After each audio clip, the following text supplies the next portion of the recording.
everyone, it's Danny. Welcome back to my channel. I wanted to come on and do a really quick video sharing this kit that I put together. It is pretty much all from the one collection. It's from the Shimelle Never Grow Up collection, so it's not really like a kit because it's all from the one collection. It's not really a collection because it's not the whole collection. It's just kind of enough from that collection to make a set amount of layouts with, and I just kind of want to show you what I picked up, what my decision-making process was, and sort of what I have together to make these set amount of layouts. So I don't know how many people this would actually be useful for, but this is really just kind of my decision-making when I am buying a kit or buying a collection and deciding what I want from that collection. And this is a beautiful collection that I wanted to pick up for quite a long time, and I just kept resisting, and finally I decided just to bite the bullet and get it because I want to scrap some of my kids' childhood memories. So this is the perfect collection to do that. I'm just going to start with the papers because I made myself choose 6 papers from this collection, which was very difficult. There are a lot of beautiful papers. This was a very difficult decision. Keep in mind these 12 by 12 pages are ones I picked for backgrounds. I have other papers for backing cut files and matting photos, etc., but I like pattern paper backgrounds. I love pattern paper backgrounds. So this is the first one. This is Climbing Trees or Climb Trees. So it's gorgeous. How could you resist? I have a specific layout in mind for this one, so that was a no-brainer. This one is Dreams Come True, and I'm going to be using this star side. Very beautiful background, light colors, quite a bit going on, but still not so overwhelming that I can't use it as a pattern paper background. This one is Live Outdoors. I actually bought it for the green side, but it's actually quite a bit darker than I thought it was going to be, so I am pretty much decided on using this wood grain side. It's very cool, but again, that might change. So this is Flower Meadow. I actually really love this background, and I may change my mind and use this side instead, but I'm probably going to use this side because I really like this pink. It is a pattern. It's not completely plain, but it is solid enough to be a nice background paper. Now, same with this one. This is Enchanted Sky, and I really love this side, but it's probably a little bit too busy for a pattern paper background, whereas this side is perfect. It's that kind of lined ledger notebook paper that is really cool for kids layouts, so I will probably be using this side for a background. Don't mind that one. And then we have the Past Bedtime. So I really love this side. I really couldn't decide whether I wanted to use this side or not, but I don't really have a lot of nighttime photos of my kids, and plus we don't actually get fireflies here, so it's not really relevant, whereas I love this pattern. This side's beautiful. So that is the side I'm planning on using for the background. So that is my 6 papers. And I have a 7th for in case I have enough left over to make a 7th layout. I popped this one in. This is from one of the Vicky Bruton foundation, mixed media foundation pages paper pads. So that is in there. The colors just matched quite nicely. So that's for an extra if I have a few embellishments left. So there we go. That is our 6 + 1 backgrounds. Nice even spread of colors. So let's put those off to the side. Then I've got the journaling pad, mainly for matting photos and backing cut files.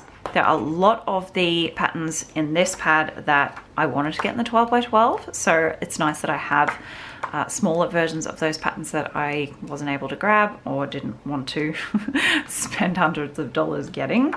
Individual papers can be expensive, but I think paper pads are really worth the investment. I use them a lot. So lots of nice patterns and colors in there, some things I could fussy cut if I wanted. I think this is a really good investment, especially if it's going to help cut down on how many 12 by 12 papers I end up buying because I have way too many. Now for embellishments, I kept it really minimal for me. I only have 4 embellishment packs, and one of that is the thickest. So this is just titles pretty much. And I was undecided on this, but I decided to get it because it has 6 of these really big scripty titles. Well, I thought I had 6. No, it only has 5, but it actually has this big bubble, Never Grow Up, is one I thought I would probably use as a title. So that covered my 6 layouts that I want to do. And of course there's extra pieces on here that I can use as titles. And there's also some bits on the stickers sheet that I could use as titles as well, but we'll come back to that.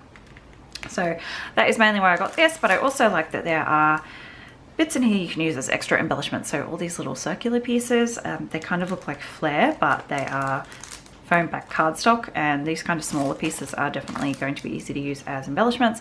So that was going to help supplement my embellishments that I have here. So that's off to the side. Then I chose to get the Floral Ephemera pack and not the Icon pack. And the reason for that being is the Icon pack had a lot of words in it, and I don't need any more words. I have that title sheet. What I really wanted is pictures, you know, animals and butterflies and leaves and rainbows and stuff like that. So I ended up just skipping out on that other ephemera pack, just getting the florals, so that way I didn't need to fussy cut anything, and then getting the stickers. So this is a 12 by 12 sheet folded in half. A lot of these are foiled, really pretty silver foil. There are lots of icons, not many words, a few words here and there, a few labels, but mostly icons. So you have all these little bugs and birds and fish, flowers, rainbows, feathers, lots of bits and pieces, banner, lots of easily usable icons. Love this little doggy. And then on the back you have these kind of bannery, kind of like tiny words, but they're a bit too big to be tiny words. But a lot of these are foiled as well, and I find these really easy to tuck in around the layout. So that was that decision making. Got the Floral Ephemera. Lots of leaves in here, which I really like. That helps with layouts that you don't want to be too girly, florally. But also I really like that these don't have a big thick white border. A lot of them don't have a border at all, and the ones that do, it's quite thin. And I've had issues with some other companies in the past. That Floral Ephemera pack, I'm still fussy cutting that because I had to cut off the border because it was so thick on all the floral pieces. Really frustrating. But this one isn't, so I'm just going to be able to use this as is. That's going to cut down my work for me. And then lastly, of course, I had to get the puffies because I love puffies. And they're very adorable, specifically these little ants. Oh, I hate ants, but these are just adorable in their little marching line. Lots of little birds and butterflies and feathers and all the little florals and good bits and pieces. It's very, very easy to use. I won't struggle with these at all.